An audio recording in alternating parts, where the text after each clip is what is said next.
हनुमान अत्यंत विश्वासी अनुराग सरोणी बाणासी आला नंदीग्रामासी जेते भरतासी निवास.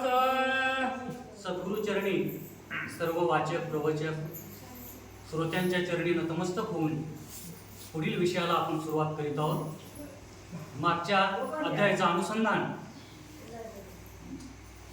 की हनुमंतराया औषधीचं पर्वत घेऊन ज्या ठिकाणी लक्ष्मणाला शक्ती लागलेली त्या ठिकाणी जात असताना राजा भरताने हनुमंताला इंद्र समजून एक राम नामांकित असणार बाण त्या हनुमंताच्या दिशेने सोडलं. तो बाण राम नामांकित होता आणि असा राम नामांकित बाण ज्या वेळेस त्या हनुमंताच्या चरणाला स्पर्श केला त्यावेळेस हनुमंतरायाने मागं फिरून बघितलं की एक बाण मला या ठिकाणी स्पर्श करतोय. म्हणावं तर तो लोखंडाचा बाण आहे पण तो राम नामांकित आहे. रामाचं नाम त्याच्यावरती आहे आणि मुळात भक्ताची जातच अशी आहे की जेथे विश्वासाची जाती तेथे देवाची वस्ती. आम्ही जर म्हटलं आम्हाला कधी आयुष्यामध्ये देव दिसला नाही आणि जर समजा तुमच्या समोर जर देव प्रकट झाले तर तुम्हाला देव ओळखता येईल का? नाही ओळखता येणार. आणि देव ओळखण्याकरिता ईश्वर ओळखण्याकरिता ईश्वराला आमच्यामध्ये बघण्याकरिता आमच्यातला ईश्वर आम्हाला ओळखण्याकरिता या सृष्टीतला ईश्वर ओळखण्याकरिता कणाकणामध्ये अस्तित्व असणाऱ्या परमात्म्याला ओळखण्याकरिता विश्वास असणं अत्यंत गरजेचं आहे. आणि हनुमंतराय कसे होते? अत्यंत विश्वासी. राम नाम म्हटलं की सगळं संपलं, हा माझा रामच. आणि असा विश्वासी असणारे हे हनुमंतराय त्या राम नामांकित असणाऱ्या बाणावरती विश्वास ठेवला. आणि आता अनुसरणे याचा अर्थ काय? जिथं अणु एवढं सुद्धा सरपणं नाही ते अनुसरण, अंतरच नाही.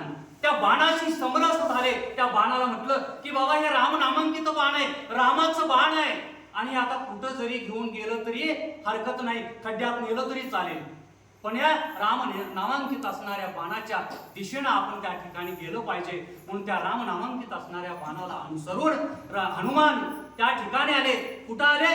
की नंदीग्रामाच्या ठिकाणी. नंदीग्राम याचाच तो एक आनंदाचा असणारा निवास, आनंदाचे असणारी वस्ती अशा नंदीग्रामाच्या ठिकाणी आले. आणि अशा आनंदाच्या ठिकाणी या नंदीग्रामाच्या ठिकाणी वास्तव्याला कोण होतं? तर राजा भरत त्या ठिकाणी वास्तव्याला होता. बराच श्रीरामाचा निज भक्त भरते भक्ती उल्हासित आचार्य भक्तीचा भरत भरते निर्मुक्त चराचर. भरताने भक्तीचा मार्ग स्वीकारला. लक्ष्मण 14 वर्ष रामांच्या सोबत वनवासामध्ये निघून गेले, पण लक्ष्मणापेक्षा जास्त नाव भरताचं निघतं. कारण का?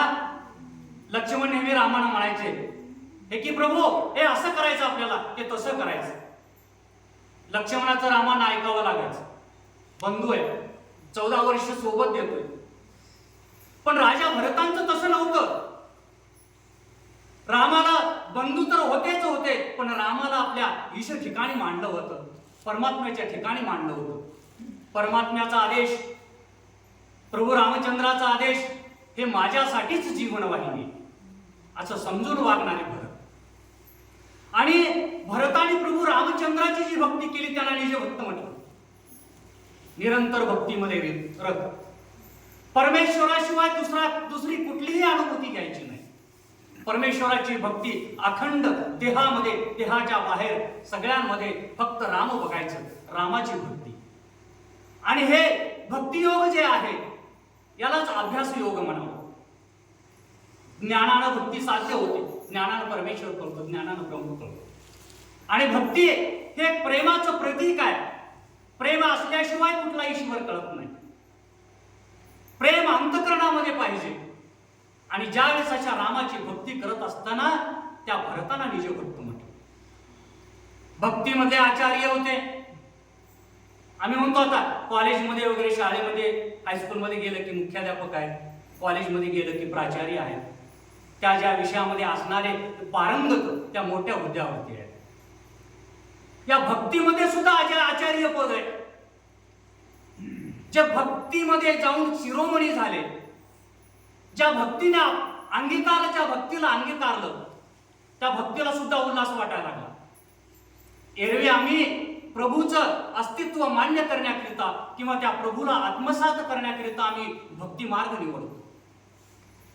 आणि ही भक्ती ज्यावेळेस आम्ही अंगीकारतो आमच्या आयुष्यामध्ये, आमच्या जीवनामध्ये, आम्हाला उल्हास वाटतो. कारण आम्हाला आशा आहे, आम्हाला खात्री आहे की ज्या भक्तीच्या मार्गाने आम्ही या ठिकाणी निघालेलो आहोत, एका ठिकाणी जाऊन थांबल्यानंतर तिथं माझ्या ब्रह्माशी, माझ्या परमात्म्याशी मी एकरूप होणार आहे. हा उल्हास प्रत्येकाच्या भक्तामध्ये भरलेला आहे. आणि त्या भक्तीलाही असं कधीतरी वाटत असेल ना की माझ्यामुळे सर्व भक्त उल्हासित होतात, पण मी कुणाकडे जाऊन उल्हासित व्हावं? माझ्यामुळे सगळे उल्हासित होतात, माझ्यामुळे सगळे आनंदित होतात, माझ्यामुळे एक परम वस्तू असणारी जे परम ब्रह्म जे आहे त्यांचं साध्य करून घेतात. पण मी कुठं उल्हासित होऊ? मला कुठं उल्हास मिळेल? असं उल्हास मिळण्यासारखं ठिकाण कोणतं आहे? तर भक्ती जेव्हा शोधत आली तेव्हा त्या भक्तीमध्ये असणारे आचार्य भरत त्या भक्तीला त्या ठिकाणी भेटले. आणि अशी असणारी भक्ती सुद्धा उल्हासित झाली.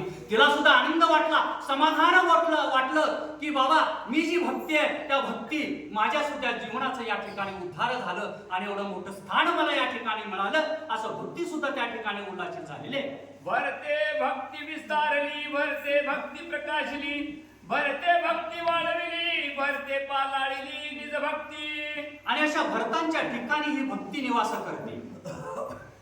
भक्ती म्हणजे त्याच्यामध्ये प्रेम आलं, त्याच्यामध्ये ओलावा आला, परमेश्वराप्रती असणारं प्रेम आला,